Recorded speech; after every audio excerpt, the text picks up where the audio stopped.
Atos, capítulo 17. Diz assim: Tendo passado por Anfípolis e Apolônia, Paulo e Silas chegaram a Tessalônica, onde havia uma sinagoga dos judeus. Paulo, segundo seu costume, foi procurá-los e, por 3 sábados, discutiu com eles a respeito das Escrituras, expondo e demonstrando ter sido necessário que o Cristo padecesse e ressuscitasse dos mortos.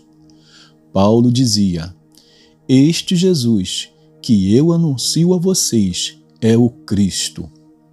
Alguns deles foram persuadidos e se juntaram a Paulo e Silas. O mesmo aconteceu com numerosa multidão de gregos piedosos e muitas mulheres importantes. Os judeus, porém, movidos de inveja, trazendo consigo alguns homens maus dentre a malandragem, reuniram uma multidão e provocaram um tumulto na cidade.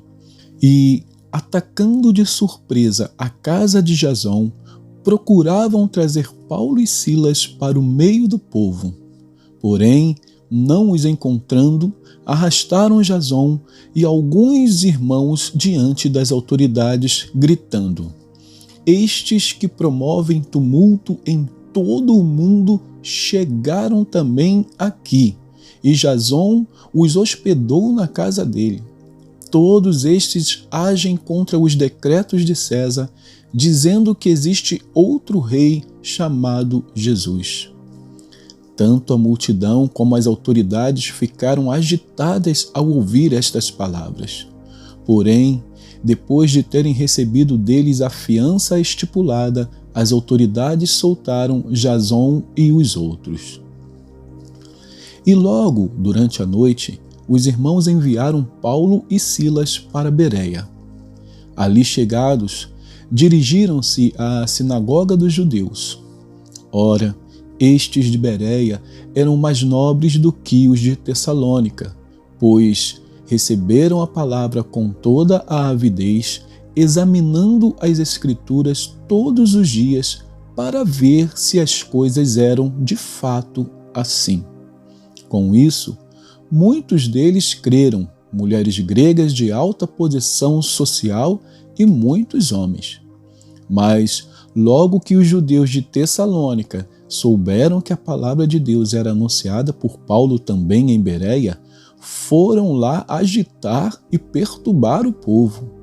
Então, os irmãos fizeram com que Paulo fosse imediatamente para os lados do mar. Porém, Silas e Timóteo continuaram em Bereia. Os responsáveis por Paulo levaram-no até Atenas e regressaram trazendo ordem a Silas e Timóteo para que fossem encontrá-lo o mais depressa possível. Enquanto Paulo os esperava em Atenas, o seu espírito se revoltava em face da idolatria dominante na cidade. Por isso, falava na sinagoga com os judeus e com os gentios piedosos, também na praça, todos os dias, com os que se encontravam ali. E alguns dos filósofos epicureus e estoicos discutiam com ele, havendo quem perguntasse: O que quer dizer esse tagarela? Outros diziam: Parece pregador de deuses estranhos. Diziam isso porque Paulo pregava Jesus e a ressurreição. Então, tomando-o consigo, levaram-no ao Areópago, dizendo: Podemos saber que nova doutrina é essa que você ensina? Pois você nos traz aos ouvidos coisas estranhas e queremos saber o que vem a ser isso. Acontece que todos os de Atenas e os estrangeiros residentes não se ocupavam com outra coisa senão dizer ou ouvir as últimas novidades.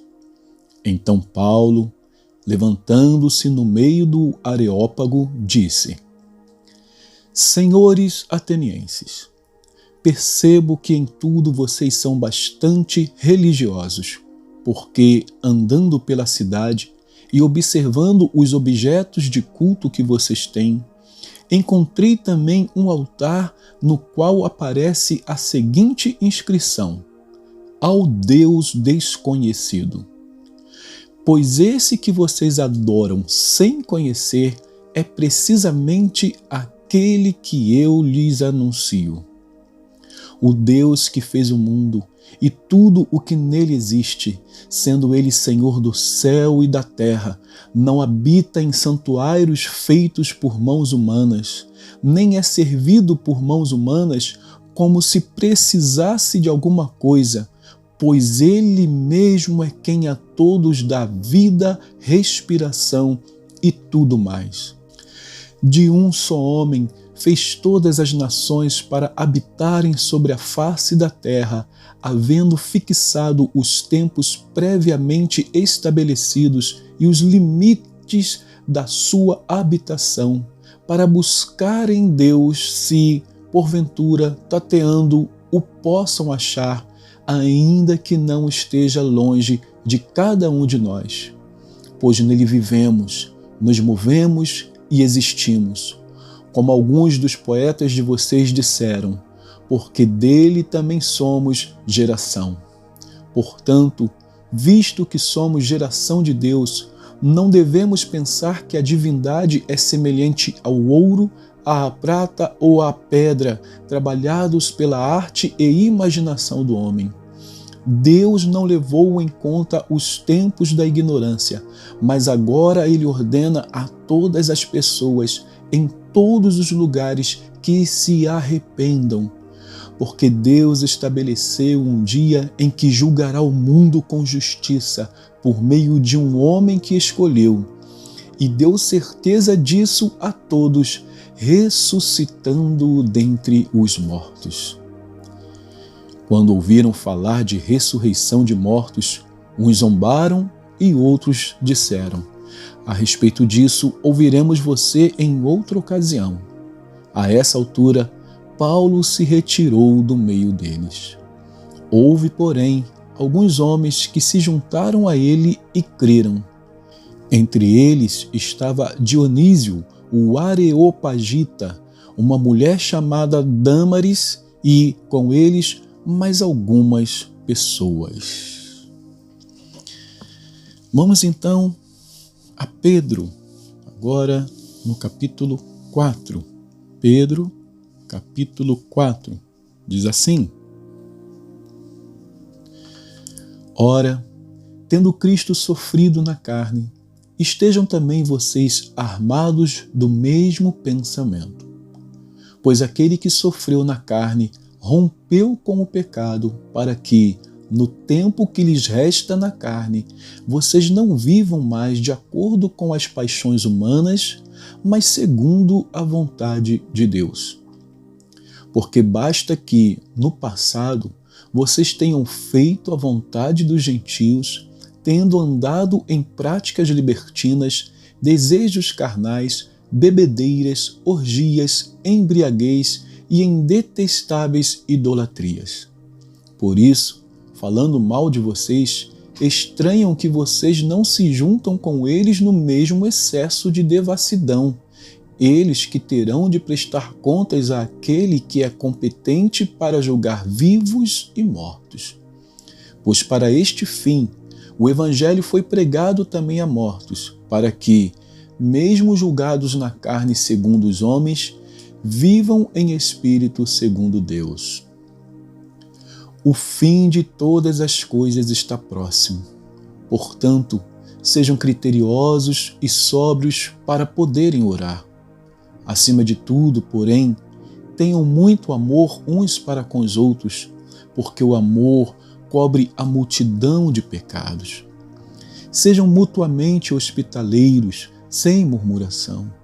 Sirvam uns aos outros, cada um conforme o dom que recebeu, como encarregados de administrar bem a multiforme graça de Deus. Se alguém fala, fale de acordo com os oráculos de Deus.